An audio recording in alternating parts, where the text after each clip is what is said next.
నేను ఒకటి చెప్తున్నాను చంద్రబాబు నాయుడు, ప్రపంచం చూస్తుంది, మనుషులు చూస్తున్నారు, పౌరులు చూస్తున్నారు.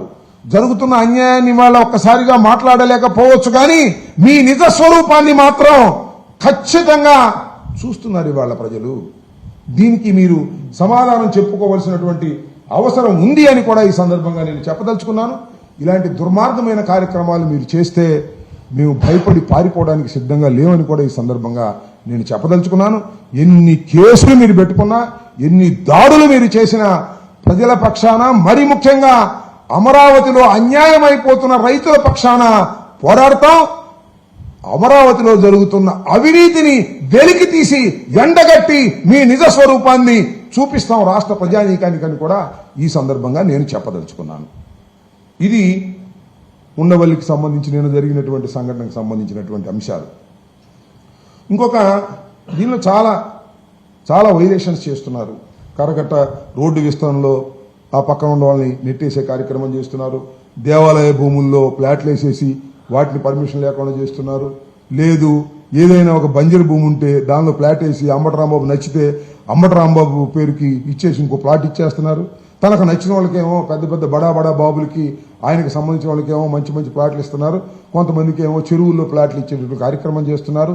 ఇన్ని అన్యాయాలు జరుగుతుంటే అన్యాయాలు జరిగిన వారి పక్షాన వైఎస్ఆర్ కాంగ్రెస్ పార్టీ గొంతు వినిపిస్తుంది. ఎన్ని దాడులు చేసినా అనేది మరొకసారి పునరుద్ఘాటించదలుచుకున్నానని ఈ సందర్భంగా చెప్పదలుచుకున్నాను.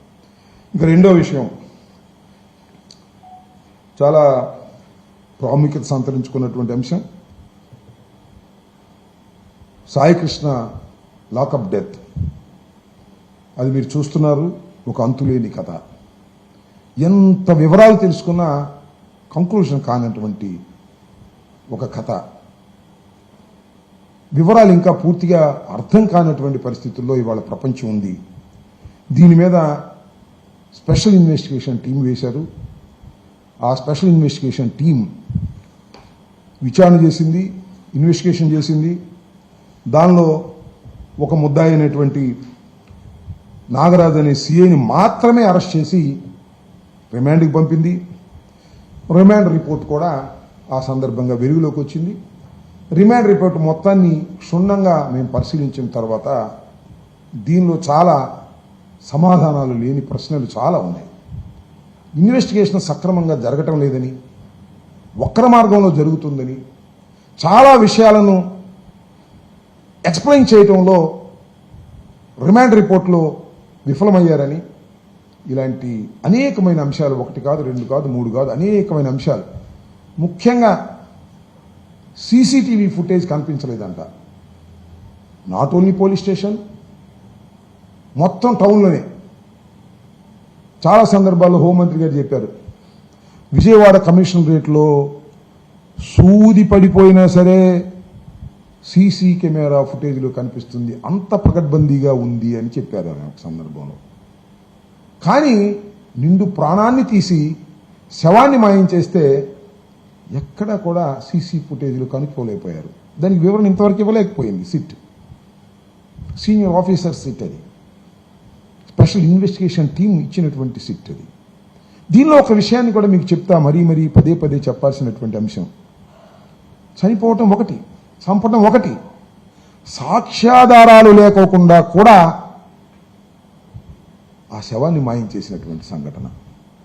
శవాన్ని పూడ్చిపెట్టారా, కొల్లబెట్టారా, భస్మం చేశారా?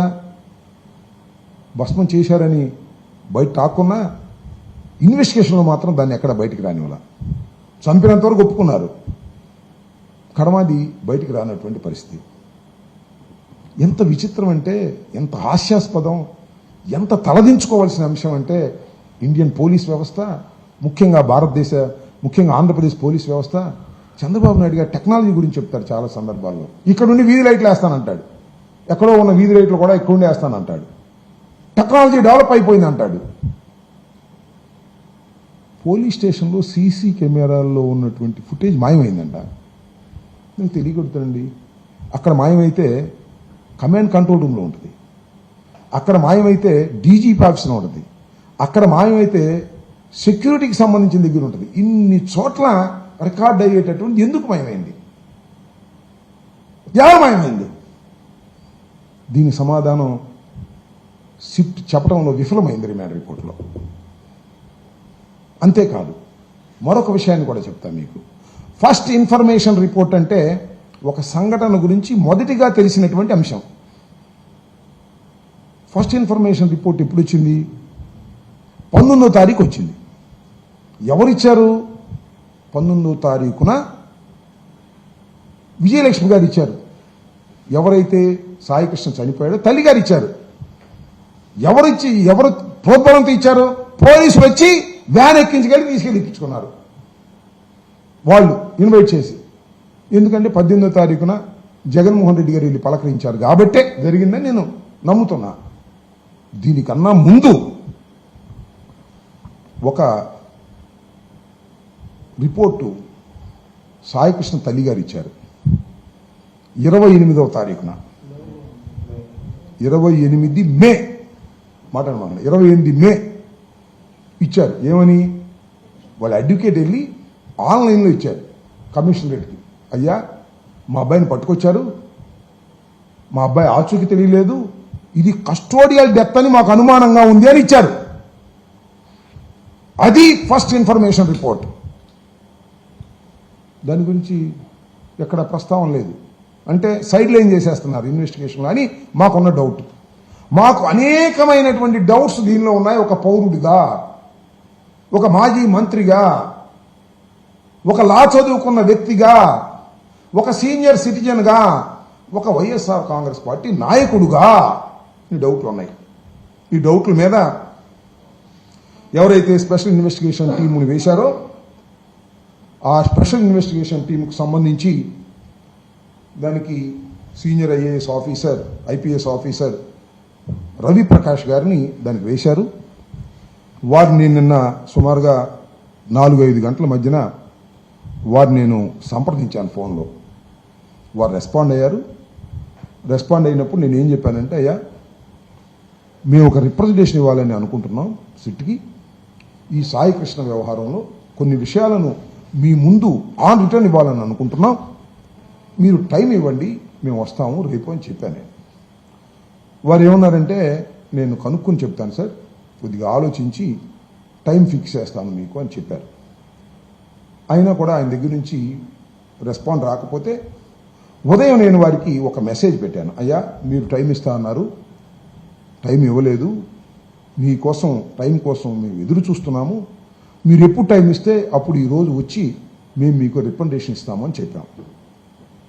వారు రెస్పాండ్ అయ్యారు. మళ్ళా నాకు ఫోన్ చేశారు. ఫోన్ చేసి మేము ఈ రేపు హైకోర్టులో విచారణ అది ఉంది, చాలా బిజీగా ఉన్నాము, కాబట్టి ఇవాళ రేపు మేము మీకు సమాధానం చెప్పలేము, రేపో ఎల్లుండో మీకు కబురు చేస్తామని వారు రెస్పాండ్ అయ్యారు.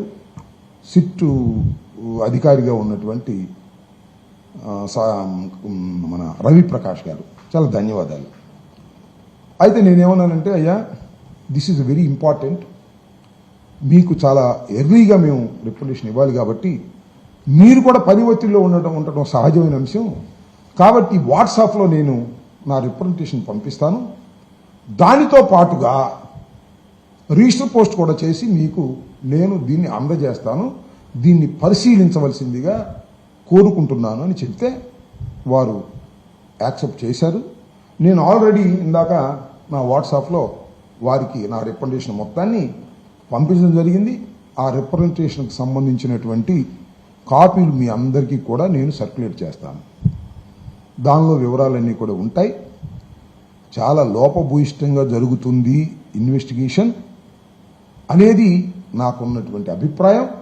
ఆ అభిప్రాయం మేరకు దీన్ని నేను వారికి రిటర్న్గా ఇస్తున్నాను. దానికి ఖచ్చితంగా వారు కన్సల్ట్ చేయాలి. దీనిలో ఏవైనా ఉంటే ఒకవేళ ఎవిడెన్స్కి ఉపయోగపడేవి, ఇన్వెస్టిగేషన్కి ఉపయోగపడేవి ఉంటే వారు వీటిని తీసుకోవాలి. వారికి ఇన్వెస్టిగేషన్ ఉపయోగపడేవి కాకపోతే పక్కన పెట్టవచ్చు, నాకేమీ అభ్యంతరం ఏమీ లేదు. కానీ మరిన్ని అప్డేట్స్ కోసం ఛానల్ ను సబ్స్క్రైబ్ చేయండి. నోటిఫికేషన్స్ కోసం బెల్ ఐకాన్ పై క్లిక్ చేయండి.